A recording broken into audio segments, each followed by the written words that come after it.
coming up. Specifically mentioned in the House today that there's an ongoing RCMP investigation. Minister, have and you that we asked for the money intend to back? recoup all funds Have you of asked the for the money Canadian back, Minister, taxpayer. please? Is that's a yes or no? GC Strategies owner Christian Firth had his home raided by the Royal Canadian Mounted Police 2 days ago as part of the Mounties investigation to his work with the Trudeau government. Christian Firth is well documented as part of the more than dozen investigations into his role with government contracting for fraud, forgery. He has a track record of meeting some of the most senior public servants at bars and steakhouses.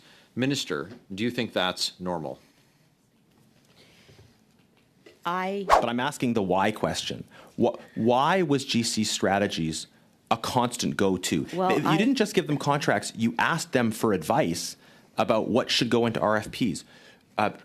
All of us have found representative of this company to be completely uncredible and dishonest. What did your government see in this company that you just kept coming back to them for deals? This guy's garage. Like and subscribe. Thank you very much, Mr. Chair, and thank you very much, Minister, for being with us here today. Yesterday we had a historic day in Canada where we had an incident that occurred, which has not occurred in over 100 years, whereby a private citizen was called to the bar of the House of Commons and was reprimanded for not responding to questions that were asked of him. Now, of course, I'm referring to Christian Firth, one member of the two-person company, GC Strategies, who were responsible, who were the main vendors in the Arrive Can scandal. A $60 million app, a minimum of $60 million was spent on the Arrive Can app. In fact, there are, of course, individuals who state they could have made this app for $80,000. But the person I'm referring here today, Christian Firth, he and GC Strategies made $19 million as far as it is known currently off of the Arrive Can app. Now, my colleague in the first round of questioning to Mr. Firth asked Mr. Firth directly if the Government of Canada, at a time where there is a $52.9 billion deficit and Canadians are struggling, if the Government of Canada had asked Mr. Firth and GC Strategies to repay these funds to Canadian. And his response was no. So I'm asking you, please, Minister Anand, have you asked GC Strategies and Christian Firth for this money back for Canadians from the Arrive Can app and from GC Strategies? Have you asked for this money back, Minister? The Government of Canada takes allegations of wrongdoing and fraudulent activity extremely seriously. Minister LeBlanc, the minister in charge of the CBSA, specifically mentioned in the House today that there's an ongoing RCMP investigation. Minister, have and you that we asked for the money intend to back? recoup all funds Have you of asked the for the money Canadian back, Minister, taxpayer please? Is that a yes or no? Once that investigation is concluded. Are you going to ask for the money back, Minister, for Canadians? Again, I will say that departments are expected to record a receivable in their accounts and to pursue timely and cost-effective Minister, collection it's expected when we have a actions for debts $52.9 owed billion to the Crown, deficit, and that may include continuous overpayments. deficits for 9 years, that you will ask for this money back on behalf of Canadians. As I Canadians said, are the counting on you departments to are do this. recording receivables in their accounts, and that may include overpayments. Minister, I'm going to and move on to the erroneous next payments. piece, since it appears you're not willing to ask for this money back on behalf of Canadians. That's I will not true, move on. actually. You're not giving me a yes or no, Minister. I actually just said that they're recorded as monies owed. Okay, if then, wrongfully collected. But have you contacted GC Strategies? I Christian also Firth? specified that the RCMP investigation is ongoing and that they are recorded as amounts to be recovered. So once you are that pledging here today to get that money back is for Canadians? Yes, we will. Okay, I look forward to that report in the future. And should Mr. Firth ever come back to the House of Commons, I expect him to say that this money has been asked from Canadians. Taxpayer dollars. I look That's forward what we to that, do Minister, Treasury as Board do and the Canadians. Government of Canada. Thank you. Now, as well, yesterday, Minister, we heard testimony from the same individual, Christian Firth, that he regularly met with Paul Gerard, the former CIO of the Treasury Board, outside of the office to discuss the health of his contracts. Are you concerned a top official in your department would regularly discuss contracts outside of your office? Outside of the office? So I can take this, Minister. As normal practice and part of responsibilities of contracting with Government of Canada, public servant may meet with vendors community to discuss ongoing contracts and other subject matter items related to those contracts. Mr. Girard left the Government of Canada in December 2022. I'm committed to do more research and get back to you in writing, get back to the committee members, Mr. Chair, in writing on what we find out about those meetings as stated by Mr. Firth. Given the outcomes, I definitely would show concern over these discussions outside of the office.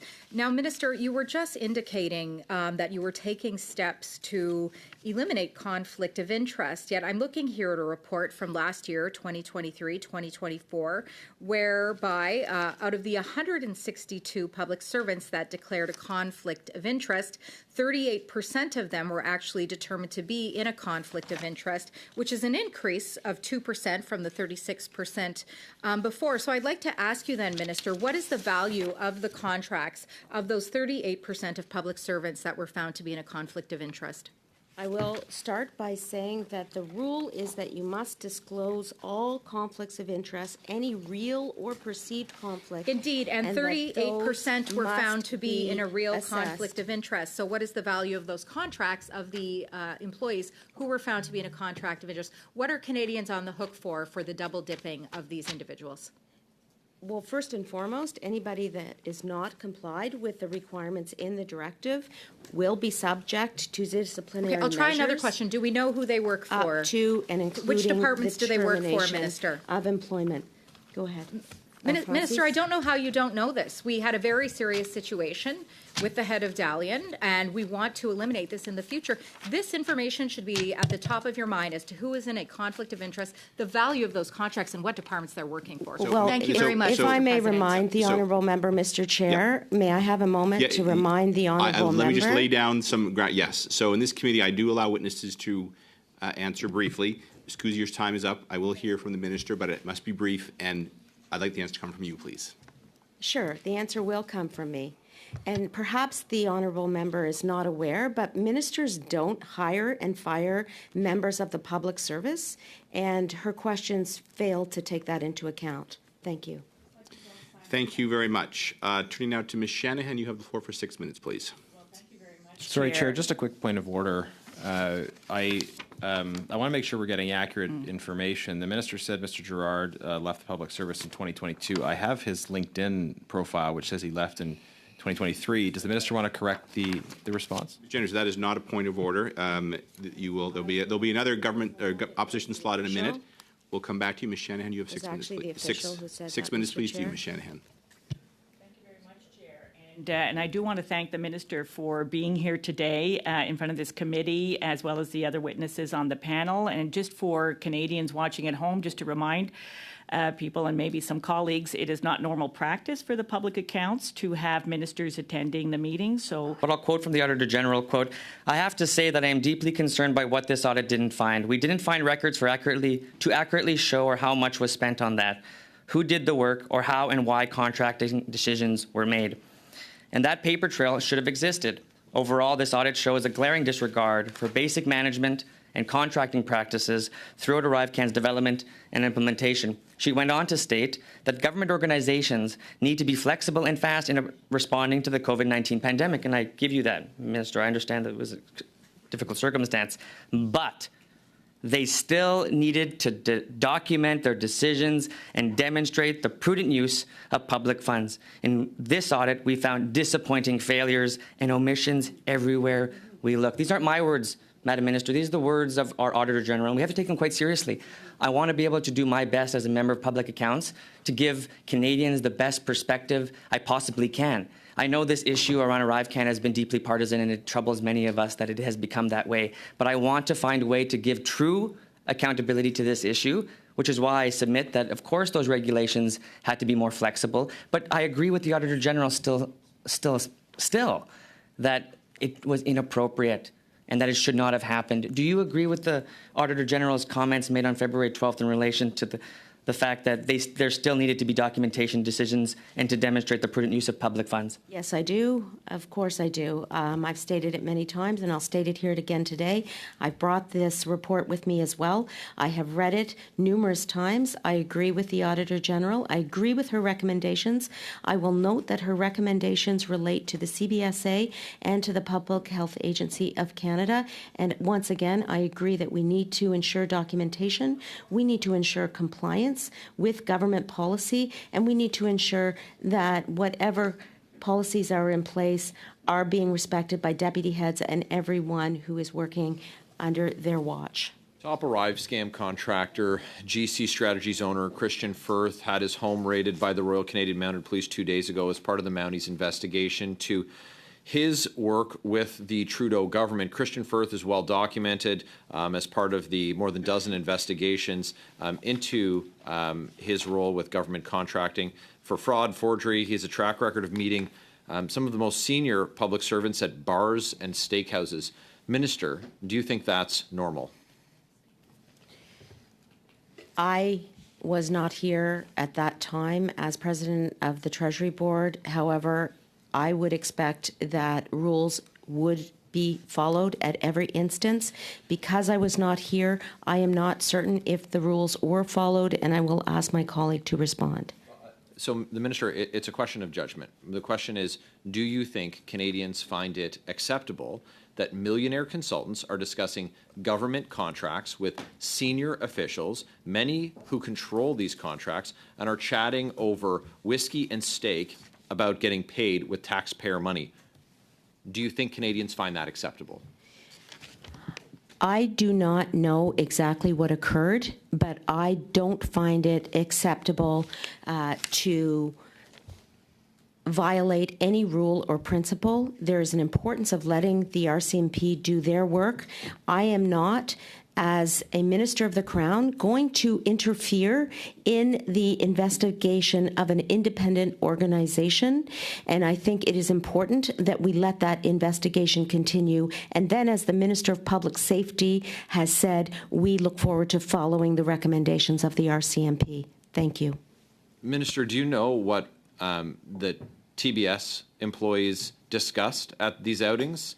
At steakhouses and bars with the millionaire consultants, Mr. Paul Gerard, Savak Ashkabashian, Gary Hoban, like these are directors, the former chief information officer, senior advisors.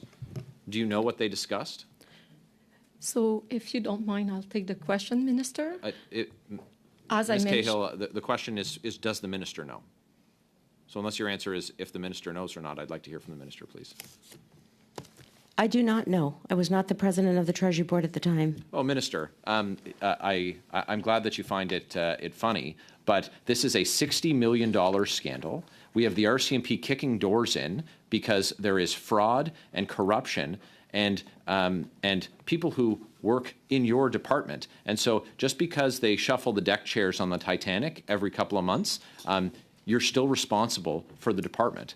And so if your suggestion is that we need the former president of the Treasury Board to come and tell us what's going on in your department, then I'd appreciate that as a suggestion. But it is incumbent on you, when there's a matter of great public interest like this, to at least show an interest and concern for what's going on.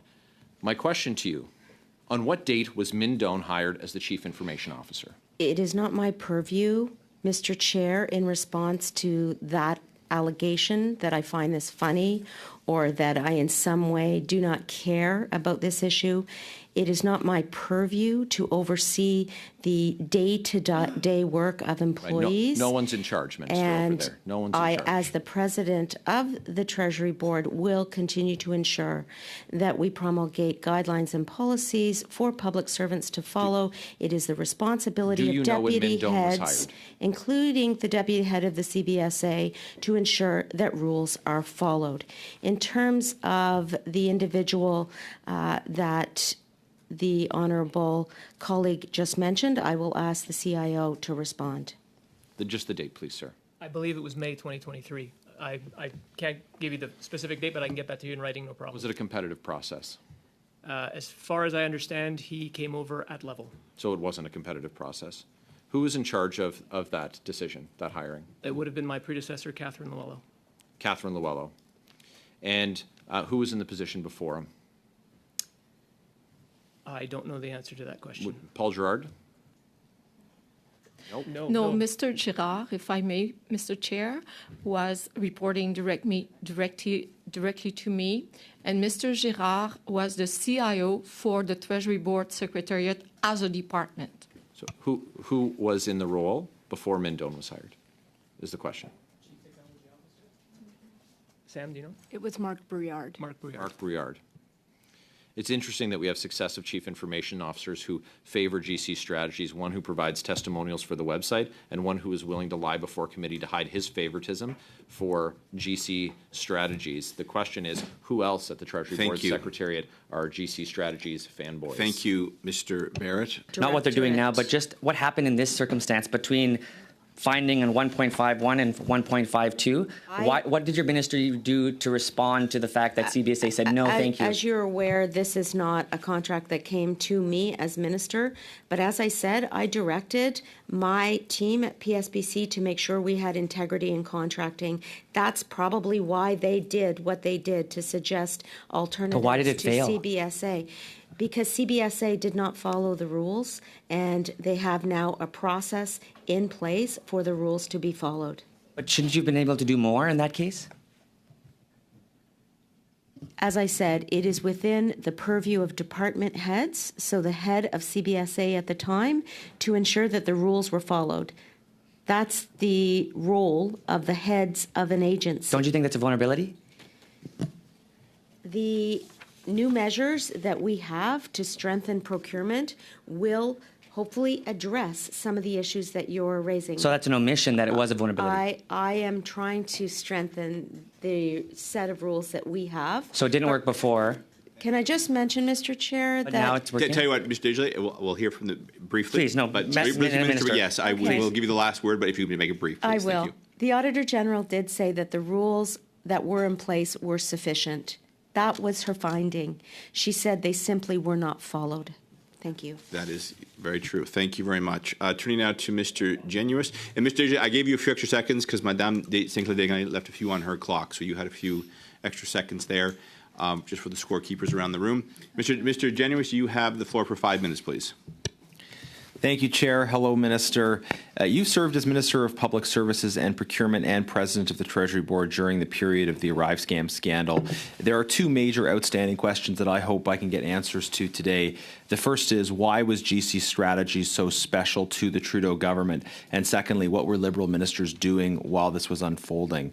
Now, on the first question, GC Strategies was founded in 2015. It has done extensive and lucrative work with your government, receiving contracts and then subcontracting. They've been a go-to contractor and advisor, even though their business is simply to get contracts and subcontracts. In fact, Christian Firth spoke yesterday about being flattered, about being a go-to advisor and resource from the government, even asking questions about what the content of contracts of RFPs would be that he would then bid on. So I want to ask you, what did your government see in GC Strategies? Why did you have this special relationship with them? I had no meetings with GC Strategies. I have no... Just to clarify, I'm talking about the government. I'm not talking about you personally, but background as to why those individuals were contracted with. When I first learned about the Arrive Can application, it was at COVID committee meetings during the pandemic, and it was in the context of protecting the borders. But I do understand that predecessors to this company were under contract with the government of Stephen Harper. That is the company called Cordell, I believe. And so the question can be asked of the Harper government as well. Minister, the company was founded in 2015, and even any other such companies had much lower magnitudes. I want to drill down on this question. You've hopefully at least asked some questions about it, even if you didn't know about it until recently. Your own department did about $10 million in contracts with with GC Strategies. Christian Firth testified that they that he was gone to multiple times for advice on RFPs. So I do want to ask the minister again, because the minister is responsible for the department. Have you sought information about the close relationship between the government and GC Strategies? I'm just trying to understand why GC Strategies was this go-to for the government for so long. Actually, at such thank magnitude. you for the question. I thank my honourable colleague for the question. Of course, I've sought information. I'm an extremely thorough and systematic minister. Great. I have Let's hear found it. that it is 10 contracts. None are active at the current time, and the amount is $9.97 million. I have been briefed repeatedly by my team. I have sought information from the department. No, but I'm asking and the I have why question. taken Let me jump in proactive measures to because you're address the giving me issues. numbers that I already have, but I'm asking the why question. Why was GC Strategies a constant go-to? Well, you didn't just give them contracts; you asked them for advice about what should go into RFPs. All of us have found represented this company to be completely uncredible and dishonest. What did your government see in this company that you just kept coming back to them for deals? This is a piece of information that can be answered only by CBSA, not by me as president of the Treasury Board. They are the ones who approved this contract. They are the ones who were engaged with these suppliers. I do have to move on. It's But difficult for me to aside even from ArriveCan, your department did 10. response. As you said, your department did $10 million of contracts with them. So GC Strategies had a special relationship, not just with CBSA, but with your department as well. In the time I have left, I want to ask you about ministerial responsibility in our system of government. Ministers don't do everything themselves, but they are supposed to take responsibility for their departments because they establish the policies and the culture that guide them. Do you believe in the principle of ministerial responsibility as it relates to ArriveCan?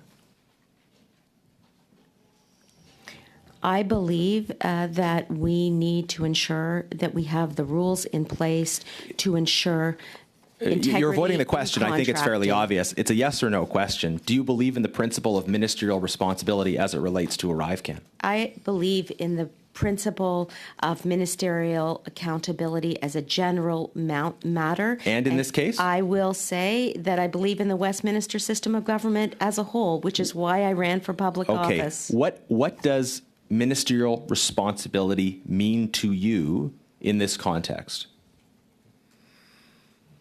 Ministerial responsibility in this context means coming to committee, answering the questions that members of the opposition By saying and you don't parties know? in the House have, and I am answering questions as I expect all of my colleagues to do. What does it mean to you that your government is and- responsible, that the ministers in your government are responsible? Thank you, Mr. Genuous. That's your last word. I will give the last word. If there's any from the minister, then I will turn. I'd love a response here.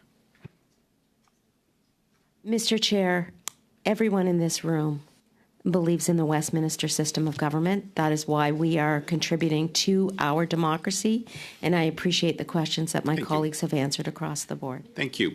Turn now to Ms. Khalid. You have the floor.